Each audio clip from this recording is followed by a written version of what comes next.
আমরা এদিকে যাই, অনেক পরে আইছে। আমাদের দেশে রাম খানের গানটা কানে লাগে মনে ধরে।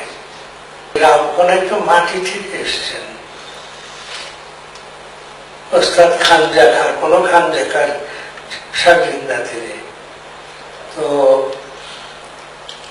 ফলে জানতে পারলাম যে তিনি যে গ্রামের গানের ভান্ডারী। তারপরে একটা গান আছিল দেশ আস্থা দেশ পাগল হয়ে যেত গানে, এটা হইল হুলি গান।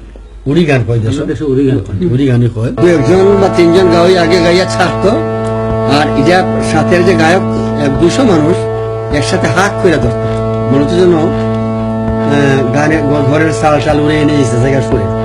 আমি একটু দেখাইতেছি।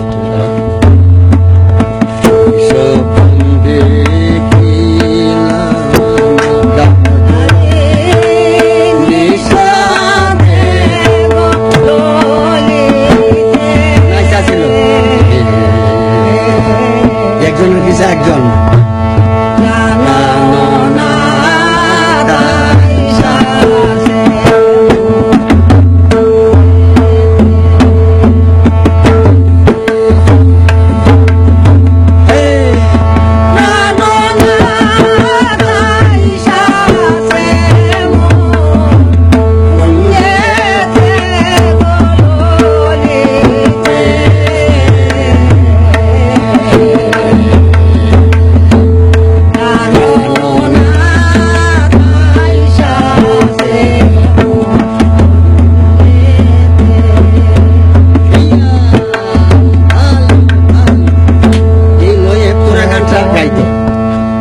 গাইতো। তো গাওয়ার পরে দ্বিতীয়বারে তালটা ভাঙতো, এটা অন্য তাল এবং অন্য নাচ, যেমন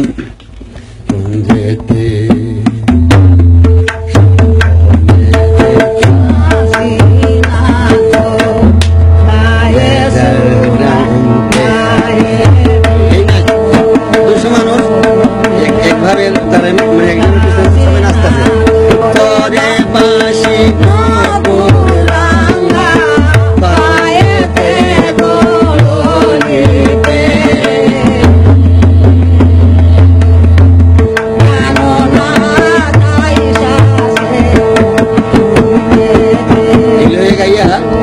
তৃতীয়বারের সময় তালটা ভাঙিয়া আর একটা নৃত্য, আর একটা তাল, যেমন আইসাছে মোরে গো লোলে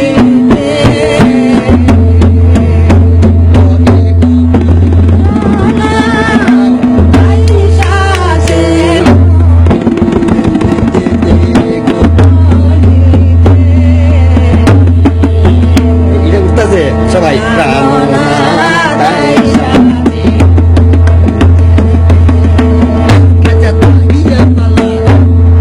এভাবে গানটা চলতে রইল, মানে এটা একটা অপূর্ব দৃশ্য। আর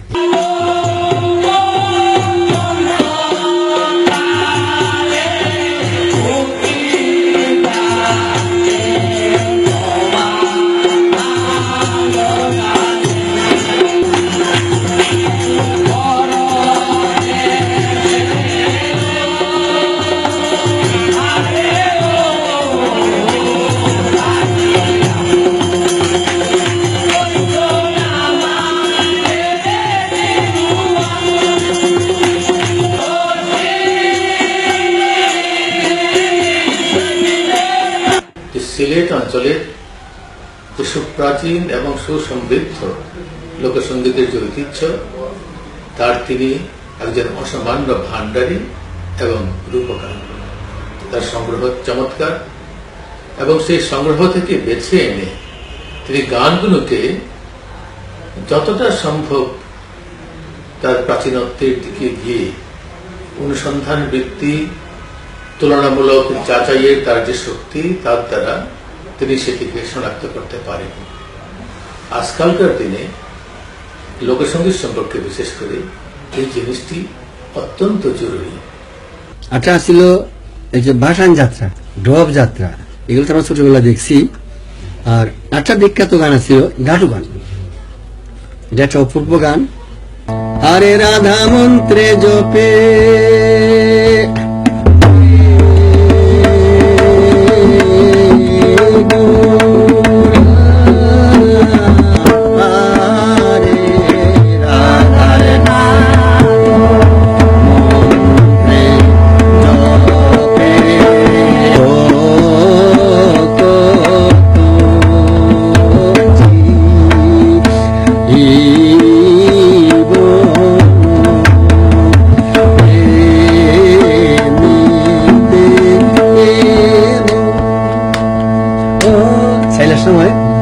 তাল দিতেছে, মানে উপভোগ ব্যাপার আর কি এই গাটু গান।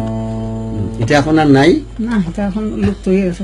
আর গাটু গানটা থাকতো হিন্দি, হিন্দি মেরে সাকিয়া, হিন্দি এবং ব্রজভাষা, ব্রজবুলি, বাংলা মিশেই গ্রামের মানুষের গান।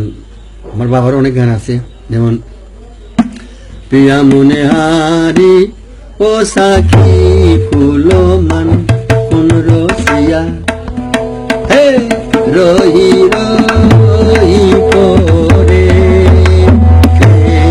আরে স্থান কোন বনে আইসাছে ভারতী গোসাই বেদায় দেওয়া সন্ন্যাসে যাই ওই গো বিদায় দেও মা সন্ন্যাসে যাই বিদায় দেও সন্ন্যাসে যাই। মানে কি যেটা ভাব গানের, দলগত গান নাচে নেচে গাইতো। যে সমস্ত গানগুলি হারিয়ে গিয়েছে আমার, মানে হারিয়ে যাওয়ার পথে ছিল, সেগুলো তিনি তার বাড়িতে তার মা গান লিখতেন, তার বাবা গান লিখতেন। সেই গান সহ অন্যান্য গান, শত বছরের পুরোনো গানগুলিকে তিনি কণ্ঠে ধারণ করে রেকর্ড করেছেন। এবং সেই 66 সাল থেকে দেখিয়ে এখন আমরা দল বেঁধে ওনার চারিপাশে বসতাম, ছোট ছোট মজার চুটকি শোনাতেন এবং গানও শোনাতেন, সুন্দর অভিনয়ও করতেন তিনি। এবং আমাদেরকে গানগুলো শিখিয়েছেন, গানে কি করে অভিনয় করে গাইতে হয়, অনেকটা অপেরা স্টাইলে যাত্রাতে যেভাবে হয় সেটা আমাদেরকে শিখিয়েছেন। একদম মানে ধরে দাঁড় করিয়ে একদম অভিনয় করে, হ্যাঁ, ওরে ও পাইকল ভাইয়া ধরমার টানে সমস্ত একদম অঙ্গভঙ্গি করে। তখন দেখতাম যে অঙ্গভঙ্গি করে গাওয়ার সময় একটা আমাদের গলার টোনাল একটি চেঞ্জ হতো। হ্যাঁ, তখন থেকে বুঝলাম যে শরীরটাকে খুব ইজি করে গাইলে একরকম স্বর আসে, আর খুব স্টিফ হয়ে গাইলে পরে গানের ভোকাল যে টোনাল কোয়ালিটি যেটা, সেটা আরেক রকম আসে। তার কাছে কিন্তু আমি শিখেছি ফোনেটিক্সের ব্যাপার, এগুলি।